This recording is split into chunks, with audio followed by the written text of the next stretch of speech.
On a crisp autumn morning in 2019, the body of Samantha Davenport was discovered in the basement of her modest suburban home.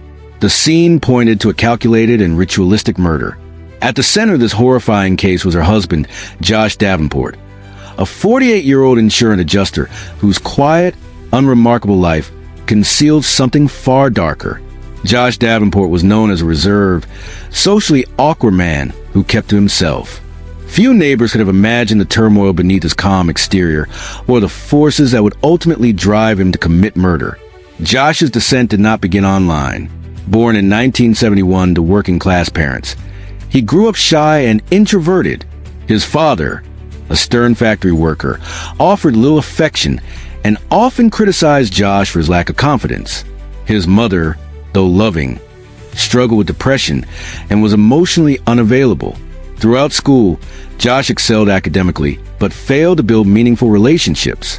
He found comfort in books and computers, graduating with honors before attending a local community college. It was there that he met Samantha. Samantha was a kind-hearted nursing student who saw past Josh's awkwardness. She was drawn to his intelligence and quiet sensitivity. For the first time, Josh felt accepted. They married in 1996.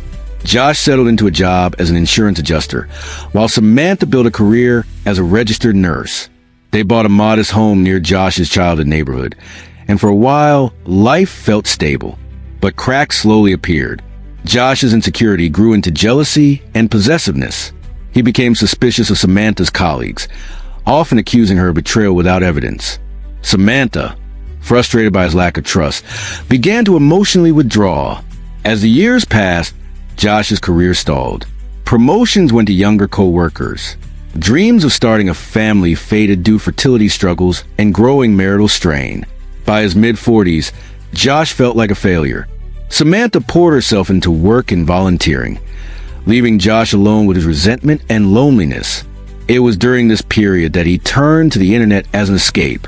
At first, it was harmless browsing, forums, chat rooms, conversations with strangers. Then he discovered darker spaces. Late one night, Josh stumbled onto a hidden forum on the dark web, a place filled with occult imagery, cryptic messages, and promises of transformation. The anonymity gave him something he had never felt before: belonging. He introduced himself as a seeker of hidden truths. The response was immediate. Members welcomed him warmly, offering validation and attention. Josh failed to recognize that this interest was predatory. The forum was not just a cult. It was a system designed to identify and exploit vulnerable individuals. New members began as seekers, encouraged to share personal pain.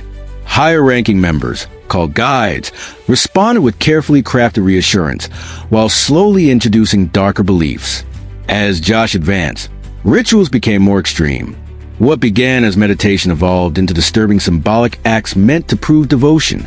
At the top of the hierarchy was a mysterious figure known as the Crimson Prophet, a leader whose messages were rare, cryptic, and powerful. Josh progressed rapidly. In the real world, his behavior changed. He became withdrawn at work and hostile at home. When Samantha expressed concern, Josh accused her of holding him back. Eventually, Josh was granted a private digital audience with the Crimson Prophet.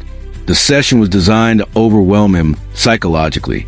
He was told he was chosen, destined for greatness. His struggles were reframed as proof of worthiness. Then the manipulation turned deadly. The prophet planted the idea that Samantha was an obstacle to Josh's ascension. Violence was framed as sacrifice, murder as rebirth. Josh was given instructions for a final ritual. In the days leading up to October 15th, 2019, Josh barely slept. He gathered ritual items and memorized chants. Samantha sensed something was wrong and tried to reconnect. Josh pushed her away. That evening, Samantha came home from work to find the house dark, except for a faint glow coming from the basement. She went downstairs. What happened next ended her life. Josh carried out the ritual he had been instructed to perform, convinced it would grant him power. Instead, it left only silence. By morning, Josh was broken, sitting beside Samantha's body, fully aware of what he had done. Police were alerted after a neighbor requested a wellness check.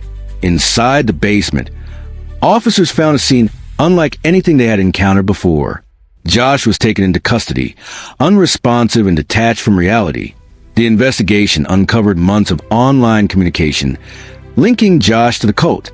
Cyber forensic experts revealed detailed records of manipulation and indoctrination. Similar cases were soon identified across the country. Josh was deemed mentally unfit to stand trial and committed to a high-security psychiatric facility. The cult's leadership was later exposed and arrests followed. The Davenport home was eventually demolished. In its place now stands a small memorial garden dedicated to Samantha Davenport and others harmed by online radicalization. A reminder of how isolation, manipulation, and unchecked vulnerability can lead to devastating consequences. If this story left you shaken, subscribe and turn on notifications. Our next video dives into another chilling case of love, betrayal, and consequences that can never be undone.